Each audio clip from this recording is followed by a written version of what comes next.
আসসালামু আলাইকুম। আপনাদের সবাইকে স্বাগত জানাচ্ছি এখনকার আন্তর্জাতিক সংবাদে। শুরুতেই সংবাদ শিরোনাম। ভোট দিয়ে জয়ের ব্যাপারে শতভাগ আশাবাদী তারেক রহমান।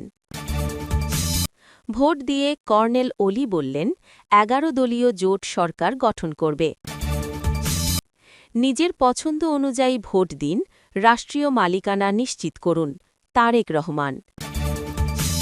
বাংলাদেশের গণতন্ত্রের জন্য বড় দিন, ইইউ পর্যবেক্ষক দলের প্রধান। এতক্ষণ শুনছিলেন সংবাদ শিরোনাম, এখন বিস্তারিত। দীর্ঘদিন পর ভোটাধিকার প্রয়োগ করতে পেরে সন্তোষ প্রকাশ করেছেন বিএনপি চেয়ারম্যান ও ঢাকা ১৭ আসনে ধানের শীষের প্রার্থী তারেক রহমান। বৃহস্পতিবার সকাল ৯:৩০টার পর রাজধানীর Gulshan model high school and college কেন্দ্রে ভোট প্রদান শেষে সাংবাদিকদের সঙ্গে আলাপকালে তিনি জয়ের ব্যাপারে দৃঢ় আশাবাদ ব্যক্ত করেন। তারেক রহমান বলেন, বিগত এক যুগেরও বেশি সময় ধরে বাংলাদেশের মানুষ এই দিনটির জন্য অপেক্ষা করছিলেন। তিনি আশা প্রকাশ করেন, দেশের মানুষ স্বতঃস্ফূর্তভাবে ভোটাধিকার প্রয়োগের মাধ্যমে একটি নতুন গণতান্ত্রিক বাংলাদেশের সূচনা করবেন। সারা দেশ থেকে গতরাতে পাওয়া কিছু অনাকাঙ্ক্ষিত ঘটনার প্রসঙ্গ টেনে তিনি জানান, আইন শৃঙ্খলা রক্ষাকারী বাহিনী কঠোরভাবে সেসব পরিস্থিতি নিয়ন্ত্রণে নিয়েছে, যা তার কাছে আশাব্যঞ্জক বলে মনে হয়েছে। তিনি ভোটার ও দলীয় নেতাকর্মীদের শেষ পর্যন্ত কেন্দ্রে অবস্থান করার আহ্বান জানিয়ে বলেন, মানুষ যদি সারাদিন ভোট কেন্দ্রে এসে তাদের অধিকার প্রয়োগ করেন, তাহলে ইনশাল্লাহ যে কোনো ষড়যন্ত্র রুখে দেওয়া সম্ভব। নির্বাচনের ফলাফল নিয়ে প্রশ্ন করা হলে তারেক রহমান দৃঢ়তার সঙ্গে বলেন, তিনি এবং তার দল জয়ের ব্যাপারে শতভাগ আশাবাদী।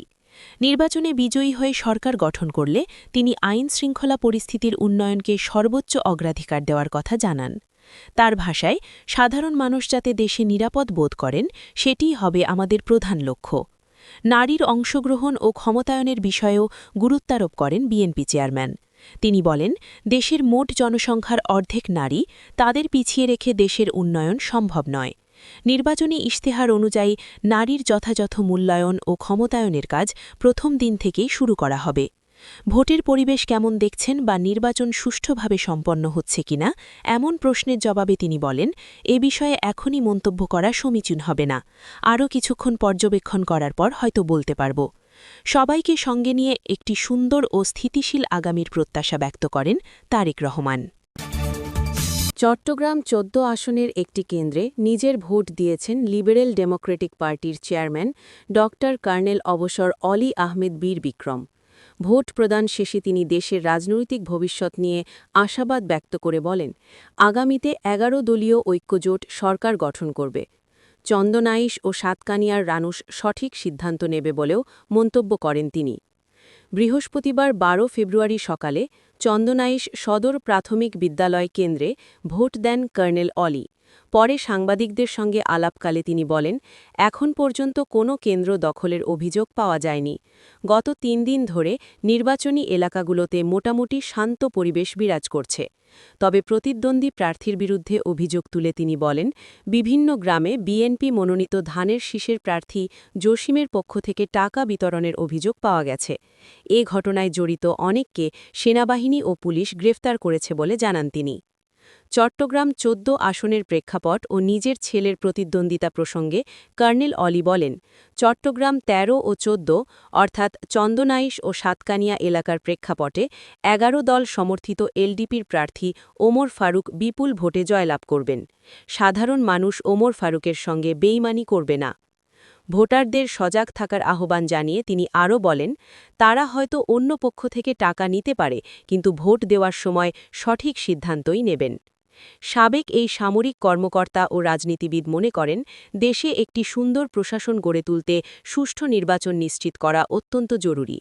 উল্লেখ্য, চট্টগ্রাম ১৪, চন্দনাইশ ও আংশিক সাতকানিয়া আসনের ভোটার হলেও তার ছেলে ওমর ফারুক ছাতা প্রতীকে লড়ছেন চট্টগ্রাম ১৩ আসনে। সেখানে তার মূল প্রতিদ্বন্দ্বী হিসেবে রয়েছেন বিএনপির জসিম উদ্দিন আহমেদ, বিদ্রোহী প্রার্থী মিজানুল হক চৌধুরী এবং শফিকুল ইসলাম রাহি। ত্রয়োদশ জাতীয় সংসদ নির্বাচন ও গণভোট উপলক্ষে দেশবাসীকে নির্ভয়ে এবং স্বতঃস্ফূর্তভাবে ভোট কেন্দ্রে আসার আহ্বান জানিয়েছেন বিএনপির ভারপ্রাপ্ত চেয়ারম্যান তারেক রহমান। আজ বৃহস্পতিবার ১২ ফেব্রুয়ারি সামাজিক যোগাযোগ মাধ্যমে দেওয়া এক বিশেষ বার্তায় তিনি এই আহ্বান জানান। তারেক রহমান দেশের সাধারণ ভোটারদের উদ্দেশ্যে বলেন, উৎসবমুখর ও শান্তপূর্ণ পরিবেশে সবাইকে নিজ নিজ ভোটাধিকার প্রয়োগ করার অনুরোধ জানাচ্ছি। যাকে উপযুক্ত মনে করেন তাকেই ভোট দিন, নিজের পছন্দ অনুযায়ী ভোট দিন, নিজের রাষ্ট্রীয় অধিকার ও মালিকানা নিশ্চিত করুন। তিনি আরও বলেন, আজ নির্বাচিত প্রার্থীদের হাতে দায়িত্ব অর্পণ করলে আগামীকাল থেকেই সংসদ সদস্যরা জনগণের সেবায় নিয়োজিত হবেন। দলীয় প্রার্থীদের বিষয়ে কঠোর অবস্থানের কথা জানিয়ে তারেক রহমান বলেন, ধানের শীষের বিজয়ী প্রতিটি প্রার্থী যেন সঠিকভাবে তাদের দায়িত্ব পালন করেন, তা নিশ্চিত করার দায়িত্ব আমি ব্যক্তিগতভাবে নেব। তিনি বিশ্বাস করেন, জনগণের স্বতঃস্ফূর্ত অংশগ্রহণে একটি অবাধ ও সুষ্ঠু নির্বাচনে বিএনপির বিজয় সুনিশ্চিত। বক্তব্যের শেষে তিনি সার্বভৌমত্ব রক্ষা ও দেশ গড়ার অঙ্গীকার ব্যক্ত করে বলেন, আসুন আমরা সবাই মিলে দেশটাকে গড়ে তুলি, নিশ্চিত করি জনগণের অধিকার ও স্বাধীনতা, রক্ষা করি বাংলাদেশের সার্বভৌমত্ব ও মর্যাদা। করব কাজ, গড়ব দেশ, সবার আগে বাংলাদেশ। ইউরোপীয় ইউনিয়নের নির্বাচন পর্যবেক্ষক দলের প্রধান ইভার্স ইজাবস বলেছেন, বাংলাদেশের গণতন্ত্রের জন্য আজ বড়দিন। বৃহস্পতিবার ১২ ফেব্রুয়ারি সকালে রাজধানীর সিদ্ধেশ্বরী গার্লস কলেজ কেন্দ্র পরিদর্শন করে নির্বাচন শুরুর প্রক্রিয়া পর্যবেক্ষণ শেষে তিনি একথা বলেন। নির্বাচন শুরুর প্রায় আধা ঘণ্টা আগে থেকেই ইইউ পর্যবেক্ষক দলটি কেন্দ্রটিতে উপস্থিত হয়ে সার্বিক পরিস্থিতি পর্যবেক্ষণ করে। এ সময় রিটার্নিং কর্মকর্তা তাদের সামনে ব্যালট বাক্স উল্টেপাল্টে দেখানোর পর ভোট গ্রহণের জন্য সেট করেন। এরপর নির্ধারিত সময়েই ভোট গ্রহণ শুরু হয়। পরবর্তীতে সাংবাদিকদের সঙ্গে কথা বলেন ইভার্স ইজাবস। তিনি বলেন, এখানে নির্ধারিত সময়েই নির্বাচন শুরু হয়েছে। আমরা সকালে ভোট গ্রহণ হতে দেখেছি। তিনি আশা প্রকাশ করেন, শুধু রাজধানী নয়, সারা দেশেই অংশগ্রহণমূলক নির্বাচন অনুষ্ঠিত হবে। পাশাপাশি দিনের বাকি সময়েও পুরো প্রক্রিয়া পর্যবেক্ষণ করবেন তিনি। এ কেন্দ্রের প্রথম ভোটার রীতা খন্দকার বলেন, দীর্ঘদিন পর ভোট দিতে পারছি, খুবই এক্সাইটেড লাগছে। দুর্নীতিমুক্ত ও যোগ্য নেতৃত্ব আসুক, যেই আসুক যেন দেশের ভালো চায়।